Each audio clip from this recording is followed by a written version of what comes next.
Hi, welcome back friends. ഞാൻ ഇന്ന് പറയാൻ പോകുന്നത് വളരെ വ്യത്യസ്തമായ ഒരു വീഡിയോ ആണ്. ഒരു വ്യത്യസ്തമായ കാര്യമാണ് പറയാൻ പോകുന്നത്. നമുക്ക് കുറച്ച് ബാക്കിലോട്ട് പോവാം. ഒരു 100 വർഷം, 120 വർഷം, 40 വർഷം അങ്ങനെ പോവാം. ഇത് ഞാൻ പറയാൻ പോകുന്നത് നമ്മുടെ കപ്പ, നമ്മളെല്ലാം വിളിക്കുന്ന കപ്പയും, അല്ലെങ്കിൽ നമ്മുടെ തിരുവനന്തപുരം ഭാഷ പറഞ്ഞാൽ മരിച്ചിനി. മരിച്ചിനി നമ്മുടെ സ്വന്തം കേരളത്തിലെ അല്ലേ? ആണോ? അല്ലേ? ശരിക്കും പറഞ്ഞാലല്ല. അങ്ങ് ദൂരെ സൗത്ത് അമേരിക്കയിൽ നിന്ന് വന്ന ഒരു പ്രോഡക്റ്റാണ് മരിച്ചിനി, നമ്മുടെ കപ്പ. സൗത്ത് അമേരിക്കൻ ബ്രാസീൽ എന്ന് പറയുന്നത് ഞാനൊക്കെ ബ്രാസീൽ എന്നേ പറയുള്ളൂ, കാരണം അങ്ങനെയാണ് പ്രൊണൗൺസിയേഷൻ. ബ്രസീൽ എന്ന് നമ്മൾ പറയും. അങ്ങനെ റൊണാൾഡീനോയും റോബർട്ടോ കാർലോസൊക്കെ ഉള്ള ഒരു സുന്ദരമായ രാജ്യം. മൊത്തം 31 കോടിയേ ഉള്ളൂ ജനങ്ങൾ. 21 കോടി ജനങ്ങളേ ഉള്ളൂ. ഇന്ത്യ കണ്ടേ വലിയ രാജ്യം.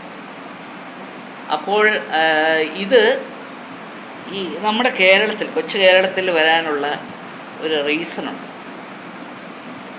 അതെന്ന് പറഞ്ഞാൽ ഒരു 1880 നമുക്ക് കുറച്ച് വർഷങ്ങൾക്ക് മുമ്പ് പോവാം. 1880 ആ സമയത്ത് നമ്മൾ 3 മഹാരാജാക്കന്മാരുണ്ട് തിരുവിതാംകൂർ ഭരിച്ചിരുന്നു. ശ്രീമൂലം തിരുനാൾ, ആയില്യം തിരുനാൾ, വിശാഖം തിരുനാൾ. ഈ വിശാഖം തിരുനാൾ എന്ന് പറയുന്നത് ആണ് തേർഡ് വരുന്നത്. അദ്ദേഹം പറയുന്നത് ഞാൻ ചുമ്മാ പറയില്ല, എൻ്റെ ഗ്രാൻഡ് ഫാദറാണ്. ഗ്രേറ്റ് ഗ്രാൻഡ് ഫാദർ എന്ന് വെച്ചാൽ അപ്പൂപ്പൻ്റെ അപ്പൂപ്പൻ.